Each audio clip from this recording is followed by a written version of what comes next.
Hello everyone, Assalamu alaikum wa rahmatullahi wa barakatuh. To those who speak Arabic, I have two videos on my YouTube channel have to do with the subject I'm talking about, and I have a lot of evidence and proof from the Quran about the subject I'm going to be talking about. So if you speak Arabic or understand Arabic, you go ahead to my YouTube channel is linked to TikTok, and you can look for two videos. One of them titled اعتصموا بحبل الله جميعا ولا تفرقوا, and the other one title is the Prophet Muhammad alayhi salatu wasalam did not bring anything beside the Quran. But for the people who speak English, especially those who just become a Muslim, listen please. It is important subject, and this is advice from your brother. In the Quran, Allah Azza wa Jal said, this Quran I have sent down to you, Prophet Muhammad, تبيانا لكل شيء, explain all things. That's the Quran, explain all things. And when Allah say this Quran explain all things, that does not mean he's talking about laser or internet or iPhone or satellite or submarines. No, Allah is talking about his religion. Explain everything about Allah's religion, about how to succeed in this life and the afterlife, about the way of life Allah wants you to live, to be succeed, to be a good member of the society, for this world. So everything have to do with Allah's religion, Allah's legislation. Okay? And there are other verse in the Quran, Allah Azza wa Jal said, this Quran we have sent down to you, Prophet Muhammad alayhi salatu wasalam. So you Muslims in general, the one who are going to be following the Quran, لِيَدَّبَّرُوا آيَاتِهِ, so they can think about the verses. So it's important for you and me as a Muslims to think about Allah's words. You cannot just be reading and zoom. You have to think about what you're reading and what Allah is saying. So the first thing I want you to understand, 1446 years ago, the last verse Allah sent down to the Prophet Muhammad, Allah says in it, today I have completed to you your religion. 1446 years ago, Allah says, today I have completed to you your religion. Can you add anything on the top of something already completed? Especially when Allah is the one who's speaking. Allah is the one who created those tens of different systems, perfect 10 of different systems inside your body, all of them working in harmony and peace to sustain your life. Allah is the one who created the hundreds of different systems around the earth, and in earth work in harmony and peace in a perfect way to sustain life on earth. That Allah is the one telling you, today I have completed to you your religion. Do you think Allah will leave something out when he say completed? Is there anything missing? No, of course not. When he say completed, that means it's completed, and that's it. So not a human say I completed the building. No. When he missed the window, Allah is saying he completed the Quran. The Quran is completed. That means Allah way of life, Allah deen, Allah legislation is completed. It does not need any add to it from nobody. Okay? Now, Allah Azza wa Jal said in the Quran, today I have completed to you your religion. When we speaking about the religion of Allah, where we can get the religion of Allah from? He is the owner of it. I am not the owner of Islam. The Prophet Muhammad is not the owner of Islam. The Prophet Jesus, the Prophet Moses, the Prophet Ibrahim, nobody is the owner of this religion. The only owner of this religion is Allah. The only one can legislate in this religion is Allah, nobody else. Allah says in the Quran, Allahu yahkum wa la mu'aqib li hukmih. Allah, the only one can legislate. When it's come to legislation, Allah says He is the only one legislate, and nobody legislate after Him. When it's come to obedience, Allah says obey Allah and obey the messenger. And when Allah says obey Allah and obey the messenger, we need to know what is Allah talking about. Obey the messenger with what?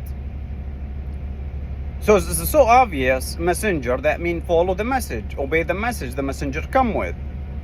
And if you read the Quran, you will find the places where Allah is saying to the Prophet Muhammad, احكم بينهم بما أنزل الله إليك. Judge between them with what Allah have been revealed to you.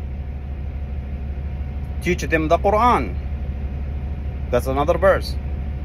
So in the Quran there are a lot of hundreds of different verses Allah mentioned in the Quran. ما عليك إلا البلاغ.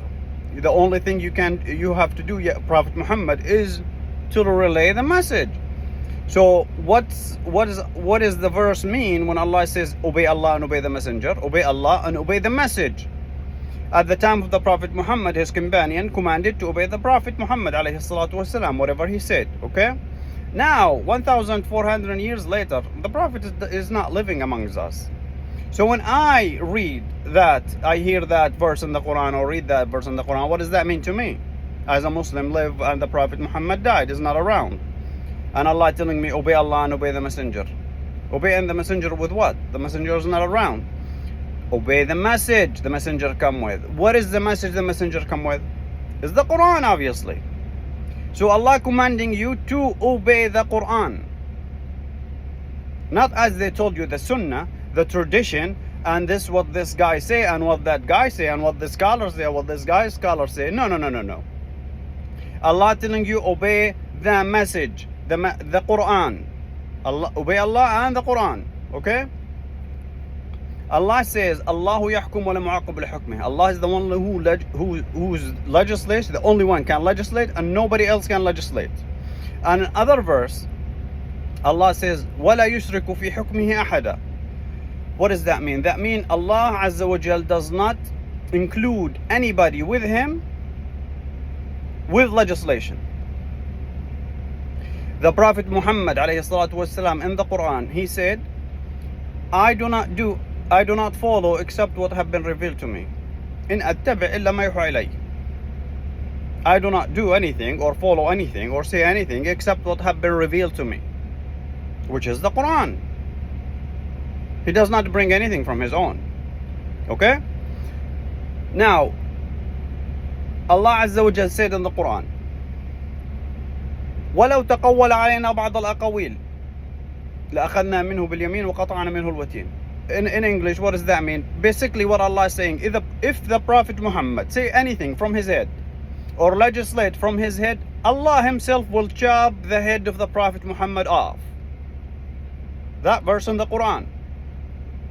What does that mean? That means Allah telling you the Prophet Muhammad never ever say anything beside what Allah have been revealed to him, which is the Quran. He never legislate anything that Allah did not reveal in the Quran. Why? Because the Prophet Muhammad died a normal death. Allah did not chop his head off. Allah said he will chop his head off if he says something, anything. He say anything that Allah did not tell him to say, or legislate in anything Allah did not legislate. So if you put all of those verses together from the Quran, and there are a lot of more verses, lead to the same exact conclusion. The outcome 100% is the only 100% authentic place to get your Islam from is the Quran. That's it. That's where you get your Islam from. Especially when it comes to legislation, halal and haram and all of those kind of things. If from the Quran, Allah says is in the Quran, this is it. Not from school of thoughts, and not from sect and groups, Shi'i and Sunni and Sufi and Salafi and Khalafi and Wahhabi and all of those kind of different sects and different organizations who divided the Muslim and divided Islam. Allah says in the Quran, in the day of the judgment, Allah will tell the Prophet Muhammad to disown all of those Muslims who divided their Islam and follow sects.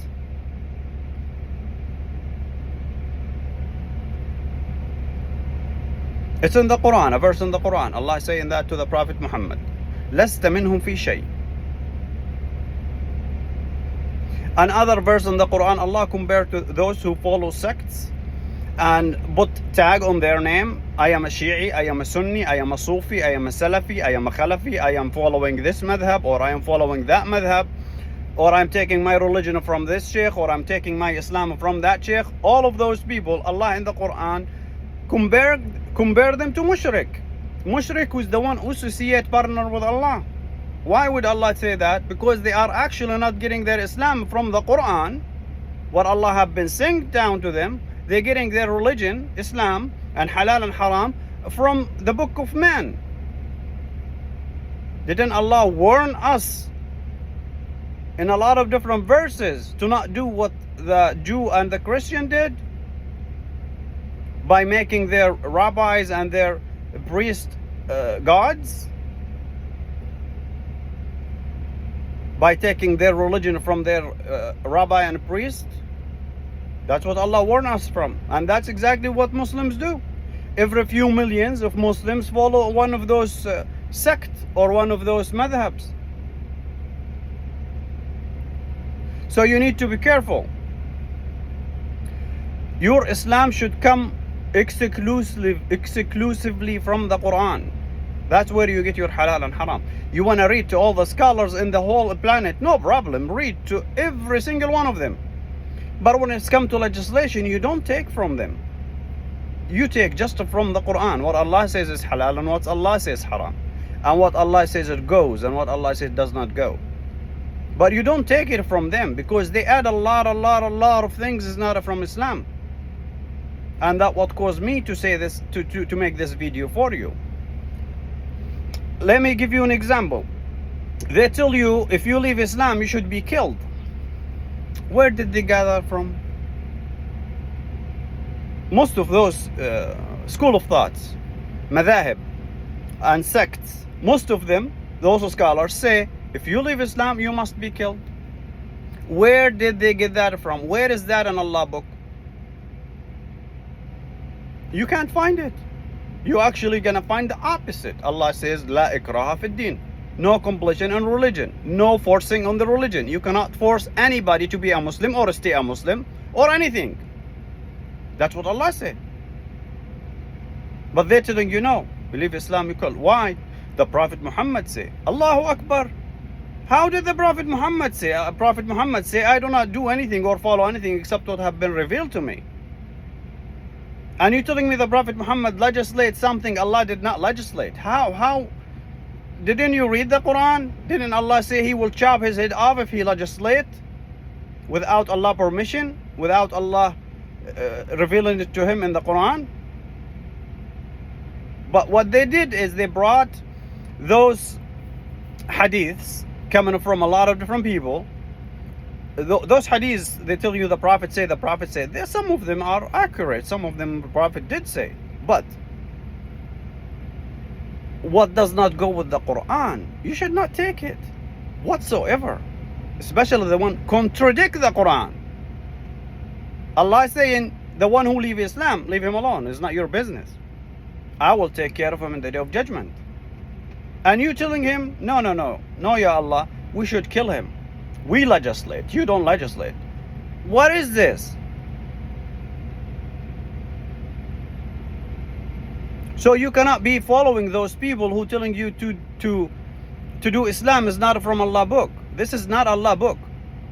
They're telling you if a woman or a man commit adultery, it must be stoned to death. Well, where is that in the Quran? It is not in the Quran. Allah did not say stone anybody to death. Where did they got it from? They tell you from tradition. The Prophet did. The Prophet said. How do you know? 1,400 years ago. Oh, his companion to other companion and chain of command and whatever, and it's true. That's a story happened at the time of the Prophet. You following Islam, who is the owner of Islam? The Prophet or the Creator himself, Allah? Allah is the creator of the heaven and the earth. He is the owner of this religion. Who is the one legislate? Allah told you. Allah says He is the only one legislate. He said, Allahu yahkum wala mu'aqqiba li hukmihi. انتهى الموضوع. Done. Allah, the only one, legislate, nobody else. And you telling me the Prophet legislate something else, not in the Quran. That means you lying. The Prophet didn't. Because if he did, Allah will chop his head off. But Allah did not chop his head off. That means he did not. The one who told you he said or he did lied to you. Or the story have something else into it. Have nothing to do with Islam. They command the woman to cover their face. Where is that in the Quran? It's not on the Quran. Allah did not command any woman to cover her face. That's her identity, and her identity should be showing. Because if you cover your identity, that will encourage you to do bad things. And Allah will never ever command anybody to do something, will encourage them to do bad things. So Allah did not command with that. We heard in Taliban does not allow women to go to school, does not allow women to speak to strangers, and command all women to cover their faces. Those three things is not in the Quran, if not from Allah. Where they got it from? From the scholars they're following. Just adding to Islam and adding to Islam, not from Allah. If that's the truth, what Taliban doing, because this is what I heard in the news. I did not see that with my own eyes, so I don't know. But if that's true, then that's what Taliban is doing. This is not from Allah, because Allah in the Quran say the opposite. Allah says knowledge is for female and male, not just for male. Allah never ever prohibited women to get education. They did, those scholars did, but not Allah.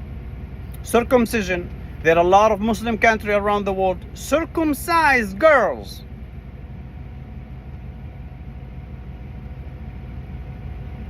And ruin their it's just so sad.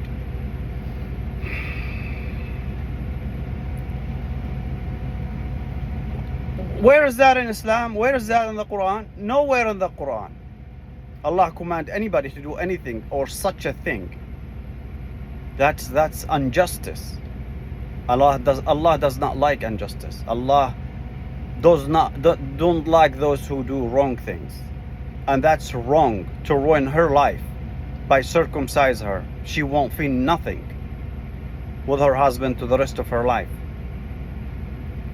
So you literally damage her private part for the rest of her life. And they accuse Islam with that. That's not from Islam. This is from the crazy people they are following, telling them, well, I don't know where they got that from.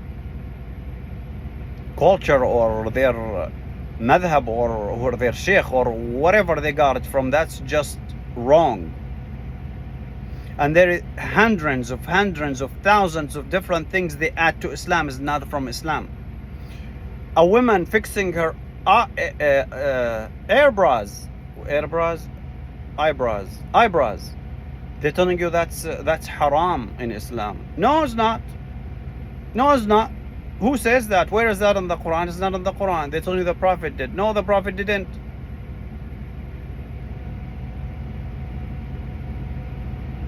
It's Sahih Hadith. No, it's not. The Prophet would not say something like this. And there are a lot of things they add to Islam is not from Islam. So my advice to you, read the Quran, and you will see in the Quran Allah commanding you to do not take your religion from anybody else except Him, except the Quran. So the Quran is your source for your religion. If you want to know the way of life Allah wants you to live, follow the Quran. Do not follow anybody else. You want to read to all of them, read. No problem. But don't add tag to yourself. Do not say I am a Sunni or I am a Shi'i or I am Sufi or Wahhabi or Salafi or Khalafi or I am following this madhab or I am following that madhab. All of those madhabs have some good stuff and have bad stuff. They say good things and bad things. And they add to Islam. All of them add things to Islam. At the time they read that in the Quran, Allah telling them Allah is the only one legislate, but they still legislate. And they put the hadith, which is a tradition or whatever they get from all of those people the past 1,200 years ago, and they put it in the same level of Allah words. How you could even do that? This is the creator words, this is the creator legislation, this is the creator Quran and you bringing human words and you put them on the level of Allah words. What is this even mentality? How is that even, like, any Muslim could do that? Like, how you put this words, what Allah did not even guarantee to you, with what Allah have guaranteed to you that He gonna protect, and you say they are the same place, the same source, the same value. No, they are not. Allah says, Tabarak asmuh, Nahnu anzalna dhikr wa nahnu lahu hafidhin. Allah says He sent down the Quran and He will protect it. He did not say anything about tradition, He gonna protect, or hadith, He gonna protect. He never did that. So what is guaranteed 100% authentic is Allah book, not tradition, not hadith, not anything from all of those sources. To the Prophet Muhammad have good saying, all of them beautiful, and all of them teaching you manners and teaching you about neighbors and love neighbors, about heaven, about hell, about the angels, about Satan, about obeying your parents, and all of those good things. But none of them have to do with legislation. Why? Because the legislation is only in the Quran. And if the Prophet Muhammad ﷺ legislate anything, it must be in the Quran, according to the Quran. So please, Muslims, especially the new Muslims who are so confused because there are a lot of Muslims dragging them right and left, come here and come there and do this and do that and all of this stuff. Do not listen to anybody. Focus on the Quran. The Quran is the word of Allah, is 100% authentic. Allah says He will protect it. And that's what you're going to be judged on the day of judgment. That's what Allah says. At the day of judgment, every nation will be brought forth with their book. Not with their tradition, not with their hadith, none of all of that. He says their book. So do not follow anybody, do not listen to anybody. You just become a Muslim. You sincere in the bottom of your heart. You believe in Allah. Take your time, slowly, learn the religion, and start doing what you're supposed to do and get closer to Allah. But do not follow anybody beside the Quran. You can read to all of them, no problem whatsoever. Some of them have good knowledge. But when it's come to the Quran, to religion, Islam, what you can do and what you cannot do, what halal and what haram, from the Quran, not from anybody else. And there is something so important you need to know also. The Quran is something and the translation of the Quran is something else. So you need to keep that in mind. Allah words come down in Arabic language, and when you translate Arabic language to English language, you're not gonna get the literal translation. They're gonna explain to you what Allah means. And that explanation, it depends on the one who do tafsir to the Quran, the one who explain the Quran. So there are a lot of different men, scholars, explain the Quran. And that one who translate the Quran to you, the translation you have in your hand, if it was English or French or whatever language it is, he pick one of those people, scholar, who explain the Quran, and he translated from that person. And that person translation to the Quran or explanation to the Quran different than the other person, That's his opinion. That's what he think Allah is saying. You understand? So the translation of the Quran, it is not the Quran. So if there is something you read in translation does not make sense to you, or you're confused about, or you have doubt about, you go back to the original Arabic language, get a literal translation to it, and try your best to understand what Allah is saying. So do not take what is in your translated Quran 100% the word of Allah, because it's not. It's the word of man. Man explain it to you that way. Man translate Allah word to you that way. But Allah word, 100% authentic word of Allah, is in the Quran in Arabic language. Humans try their best to translate the Arabic to English, to French, to Chinese, to whatever language it there, but it will not be the same, because that one who gonna translate it is not gonna translate word by word. He gonna translate to you what he understand from that verse or from that verse or from that verse. They understand? So best wishes for all of you. As I said, try to remember, The book of Allah is authentic. Other than that, there is nothing authentic out there. You need to do your intelligence. Assalamu alaikum wa rahmatullahi wa barakatuh.